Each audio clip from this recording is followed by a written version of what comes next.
Deus quer que você abra seu coração. Deus quer que você fale para Ele aquilo que você poderia falar para um homem. Pastor, eu gostaria de falar para o Senhor de Deus. Pois é, fala para Ele. Ele é o interessado. É isso que Deus quer. Deus quer, a nossa igreja, ela tem essa missão de quê? Além de ensinar, tornar verdadeiras adoradores. Item 4, ajudá-las a crescer na comunhão com Deus. Gente, temos que ter comunhão com Deus. Nós vamos ter agora dia 28, né? 28, o dia que nós vamos estar aqui orando, né? Acabou o culto, vamos estar orando, buscando a presença de Deus. Nós vamos estar nos consagrando. Para quê? Para crescer. Ah, pastor, mas eu estou cansado, eu estou com sono, pastor, eu não consigo. Consegue. Você consegue adorar Deus, você consegue buscar comunhão com Deus e com os irmãos. Essa é a missão da igreja, né? Comunhão, tá?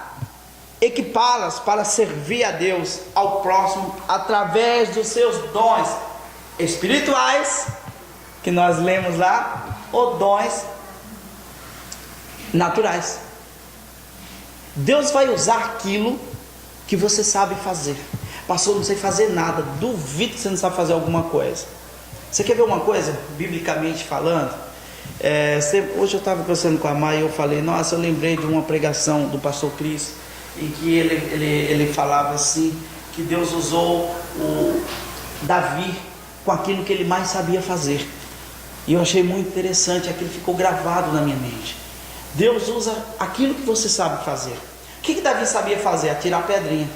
Porque o impossível foi Deus que fez, foi pegar aquela pedrinha e cravar na cabeça do gigante. Esse foi o impossível de Deus. Mas o que Davi podia fazer era atirar pedrinha, era o que ele mais sabia fazer. Então, Deus vai usar aquilo que você sabe fazer. O que você sabe fazer? Pastor, eu sei fazer isso, isso e isso. Pois é, Deus vai usar você nisso. Deus vai nos usar nesta área que você sabe fazer. Então, creia que Deus vai fazer algo na sua vida, em nome de Jesus. Mas é preciso você entender sobre a função da igreja.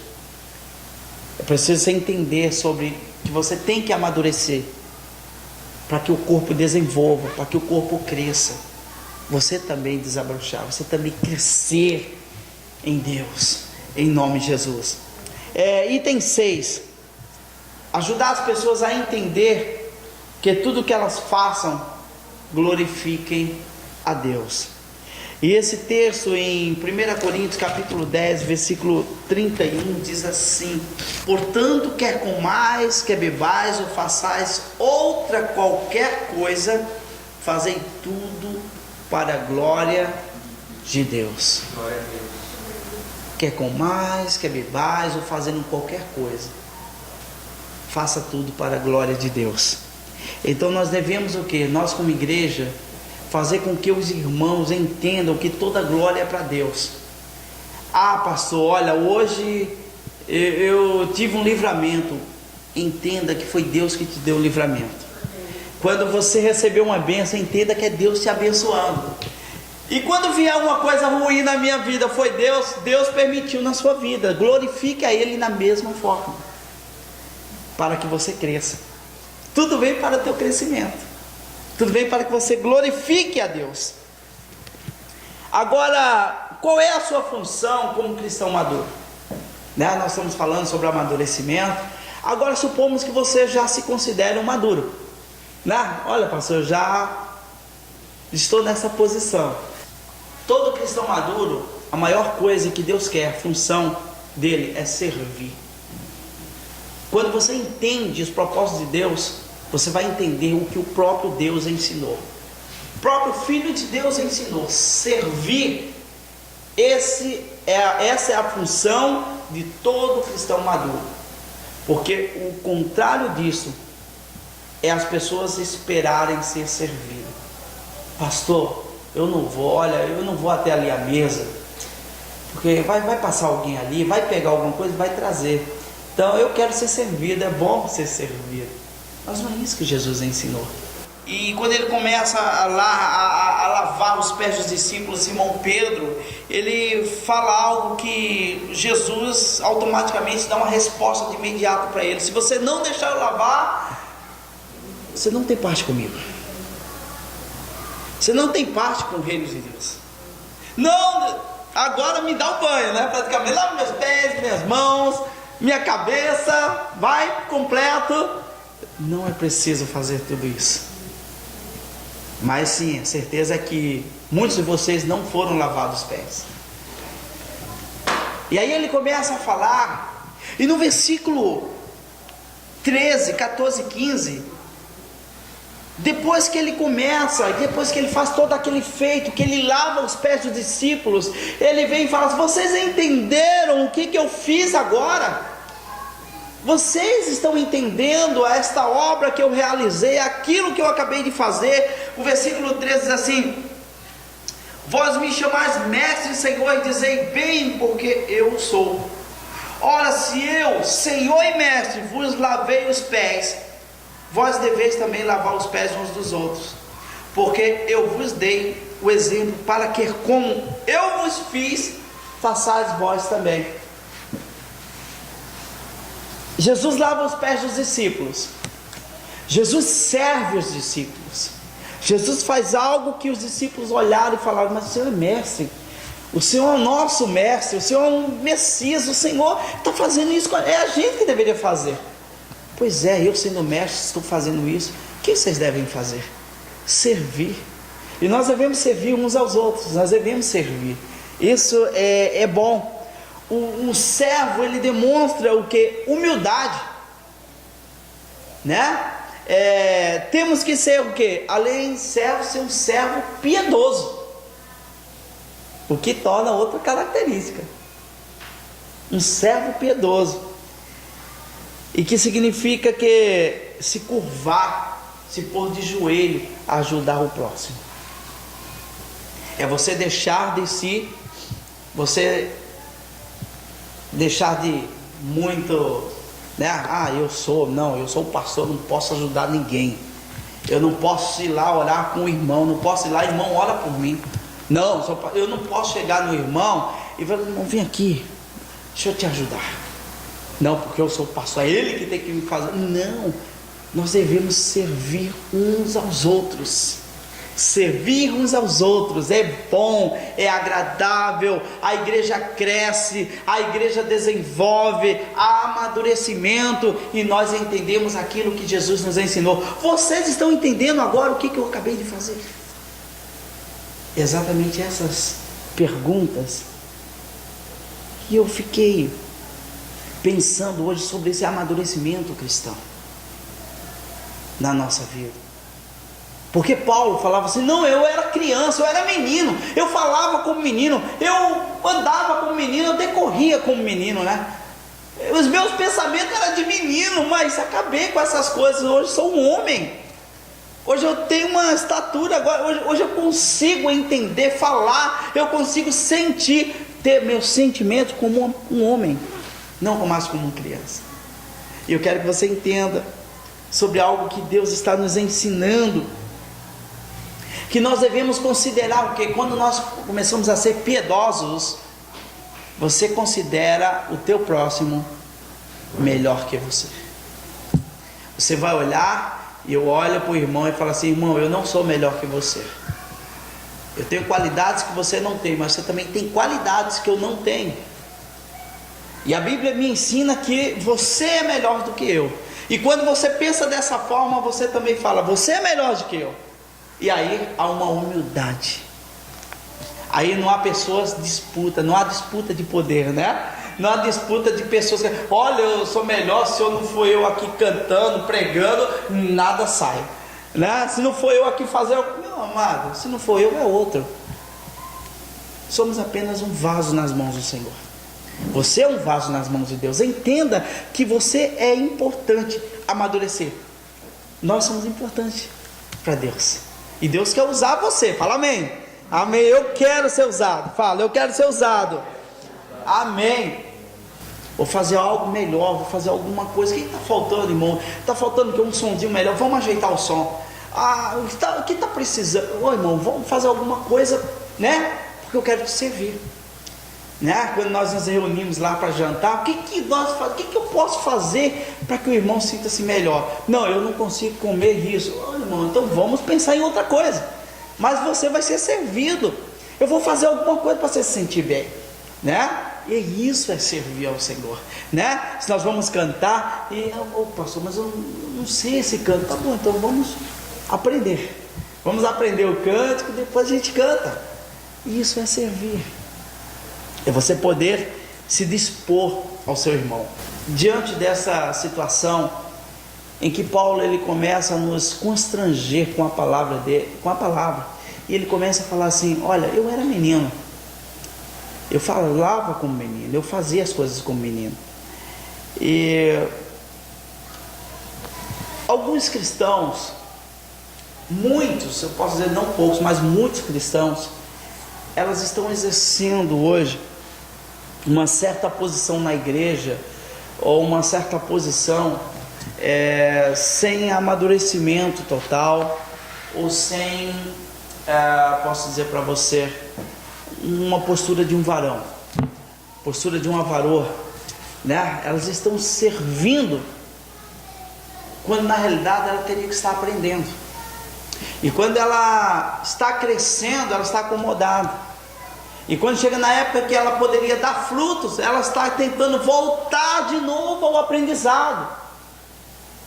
Ou seja, está indo o oposto do que Deus está falando, do que Deus está ensinando. Deus quer que você aprenda, que você cresça, mas que quando chegar à estatura de um varão, né? O id de Deus, quando Deus fala assim: olha, vai, prega o meu evangelho, vai longe, vai às nações, ganha as nações, você vai estar preparado. Então você não vai precisar fugir, você não vai precisar abandonar a sua igreja, você não vai precisar fazer as coisas opostas, porque eu acho isso. Deus quer que você sirva a Ele. Mas eu pude ver que não somente aqui, mas em muitos outros ministérios, pastores não estão querendo servir suas ovelhas. Eles estão querendo ser servidos pelas ovelhas, mas elas não conseguem servir as suas ovelhas. Elas não conseguem parar um tempo e orar por elas. Ele não consegue parar, sequer perguntar como você está, porque ela só quer ser servida, só quer que a ovelha ligue e pergunte: pastor, como o senhor está? Você está precisando de alguma coisa? Como você está, meu irmão? E eu pude ver, não só apenas isso, o diácono ele é o que? Ele é servo, ele é o garçom, né? Ele é aquele que vai para cima, é pau para toda obra, como se fala. Ele está no som, ele está na porta, esse é a qualidade de um diácono. Mas hoje eu tenho visto diáconos, amados, muitos ministérios, que hoje eles estão querendo ser servidos. Eles estão buscando para ele, para si, olhem para mim, aí eu agora vou servir, né? Olha, eu conheço a palavra, mas se ninguém olhar para mim, eu não faço. Não é isso que Deus quer. Deus quer que você esteja maduro, que você entenda os propósitos de Deus, para que você faça, para que você realize aquilo que Deus quer na sua vida. Cristãos maduros, amados, cristãos maduros, é diferente daquilo que Paulo falou assim: eu era menino. Sabe por que ele falou isso? Porque hoje ele não tem mais esse pensamento, ele não tem mais essas atitudes de crianças, ele não decorre agora como criança, né? Ele agora continua firme com Cristo, fortalecido nele, totalmente nele. Eu tenho visto também missionários que eles estão indo para outros lugares, outros países, mas eles estão assim, como que eu posso dizer assim, só apenas para somar. Eu fui para o Japão, né? Aí a pessoa perguntava: você é missionário? Fui lá no Japão. Eu fui na África, muito comum hoje é modismo, né? Todo mundo vai para a África. Mas o que você foi fazer lá? Não sabe nem o que foi fazer. O que você fez lá de útil? Ah, não sei, eu estava lá, estava no meio, eu fui, mas sou missionário. Quer dizer, é em vão isso, né? É querer tomar para si a glória de Deus. Se ele entendesse o que significa ser missionário realmente, muitos deles pensariam duas vezes até encher a boca e dizer assim: sou missionário ou missionária, né? E muitos deles batem no peito e falam assim: missionária tal, missionário tal, né? Para dizer que foi prestígios, né? Diante dos homens. Não está servindo a Deus, está acomodado. A época de crescer não está crescendo, porque acha bom o suficiente. Também tenho visto evangelistas, tenho visto pessoas que estão na religiosidade, estão parados, estagnados naquilo que ele poderia ser mais. Deus fala: eu vou te usar, mas eles estão dentro de um sistema onde não se fala mais a verdade, fala apenas aquilo que os homens querem ouvir. Certo dia estava conversando com um missionário, com um evangelista, e ele falou assim, tocamos num assunto, eu falei assim: você fala esse assunto na sua igreja? E ele falou para mim: eu não posso falar isso. Por quê? Perguntei. Ele falou: porque se eu falar, os meus líderes me podem. Meu amado, se for para ficar dentro de uma caixinha e não falar a palavra de Deus, eu sou o primeiro a sair fora. Eu sou o primeiro a pular fora disso. Porque você tem que obedecer a Deus, você tem que servir a Deus, aí você serve o seu próximo. Como que eu não vou tocar num assunto que é bíblico? Eu não tocaria num assunto que fosse coisa minha, eu acho, ou você acha. Eu não tocaria nisso. Mas o que a palavra de Deus ensina, olha, ensina isso, eu vou falar. Por isso que a palavra de Deus é a espada de dois gumes. Não é só apenas para aquelas pessoas que não conhecem a palavra, é principalmente para nós que somos da casa de Deus, que somos os eleitos de Deus, que estamos aqui com uma noiva de Cristo, que estamos esperando e aguardando a volta de Jesus. É para nós. Então a palavra de Deus é tanto para lá como para cá. Então nós temos que tomar posse, ser maduros. Amadurecimento cristão é suficiente, amado. Temos que ter isso para poder ter uma vida com Deus. Amadurecimento cristão. Se você não pode lavar os pés de ninguém, você não está apto. Se você não consegue servir ninguém, você não está apto a fazer nada na casa de Deus. Porque ainda falta aprender muito. Você ainda está no primeiro estágio, aprendizado. Mas muitas pessoas estão entrando na casa de Deus e estão falando assim: não, pastor, agora pode deixar que eu levo a igreja, pode deixar que eu faço, que eu toco, eu já montei uma banda agora, ó pastor, deixa comigo que agora a gente vai, pá, toma, foi. Não é assim, amado, e a gente tem visto isso. Não é dessa forma.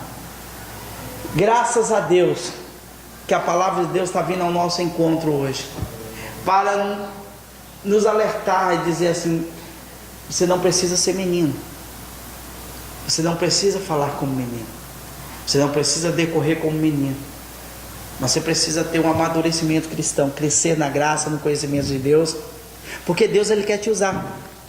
Deus ele quer usar você quando? Ontem, amanhã, pastor, amanhã eu vou estar pronto, eu vou ganhar um diploma de tal, e não, é hoje, é amanhã, mas é preciso você ter o amadurecimento. Eu era menino, falava como menino, eu podia entender de que é urgente, amado. Nós precisamos voltar para Deus urgentemente. Ah, mas como, pastor? Volte a Deus em todas as áreas que você puder. Não fique esperando eu falar: olha, amado, agora nós vamos ter uma vida de oração, olha, agora vai ter jejum. Não, volte. Deus falou com você, volte, comece a falar: Deus, me dá força.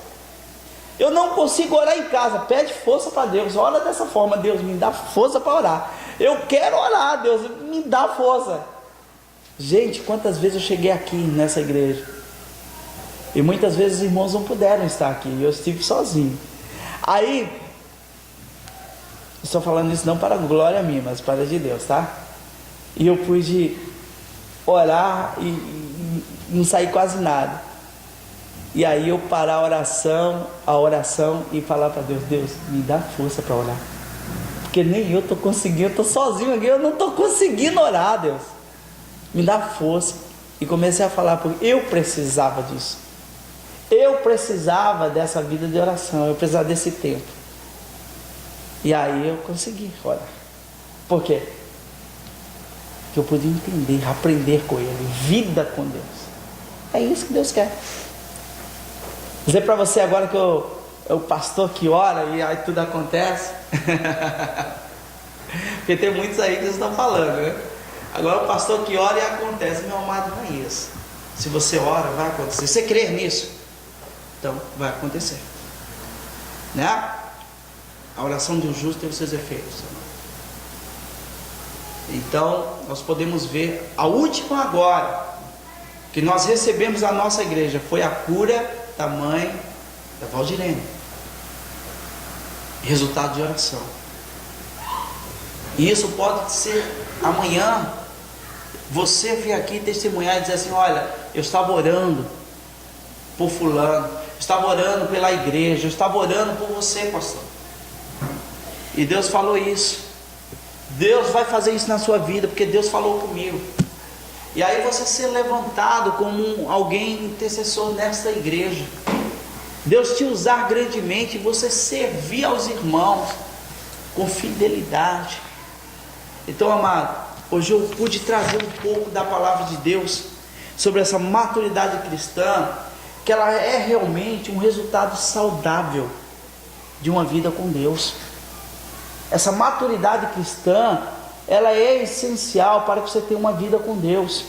Então, quando nós saímos daqui, vamos servir uns aos outros, vamos orar uns pelos outros, vamos determinar, profetizar sobre a igreja, sobre os nossos pequenos, sobre os jovens, né? Vamos começar a orar, a profetizar. Dia 28 está aí, nós temos aí 1000 motivos. Você tem motivo para orar? Pastor, não, está tudo bem, tudo 1000 maravilhas, ó, né? Está muito bom. Então, meu amado, está aí um motivo para você orar, porque está muito bom. Está tudo muito bom, está tudo perfeito. Então, você tem um motivo aí já para orar com urgência na sua vida. Então, nós temos motivos para orar a Deus. Você tem motivo para orar a Deus. E nós vamos servir a igreja em oração, e dedicar uns aos outros. Nós vamos crescer, nós vamos amadurecer. A igreja, meu amado, eu estou vendo isso. Eu falo isso pela visão espiritual, né? Eu sempre falo para os irmãos: irmão, este ano, 2015, vai ter muita coisa diferente. Vai ter muita coisa. Deus vai fazer muitas coisas na nossa vida. E olha, creia em nome de Jesus. Deus vai fazer na sua vida. Deus vai despertar muitos de nós. Deus vai fazer muitas coisas. Deus vai mostrar em sonhos para nós coisas que Ele vai fazer. Então, assim, eu creio que Deus vai fazer algo maravilhoso na nossa vida. Deus vai despertar, vai nos dar poderia dizer assim, um amadurecimento espiritual das coisas dele. E você vai ver. Eu creio que eu vou ver aqui muitos pregoeiros da palavra, muitas pessoas se destacando, muitos vindo aqui e fazendo, né, sem precisar de holofote para ele, fazendo, né, para Deus, fazendo para Deus, servindo a Deus em nome de Jesus, dançando para Deus, cantando para Deus, pregando para Deus, né? Posso dizer isso, né? Deus dá a palavra, aí fala para os amados, recebe de Deus e aí prega para os irmãos, né? Em nome de Jesus. Meu amado, maturidade cristã é essencial. Não podemos ser mais meninos inconstantes. Não podemos ser mais pessoas egocêntricas. Não podemos ser mais, não temos esse tempo, amado, de perder, de ficar olhando para si mesmo, contemplando na sua face: olha como eu sou belo, olha como eu sou bonito, olha como, tá bom demais assim, Senhor. Não, comece a desejar aquilo que Deus quer na sua vida. Comece a orar. As mulheres, orem. O que Deus quer na sua vida? Os homens, orem, falem. O que Deus quer na sua vida? Senhor, como o Senhor quer que eu sirva ao Senhor? E você vai ouvir de Deus. Se prepare para a mudança. Se prepare porque Deus tem na sua vida, em nome de Jesus.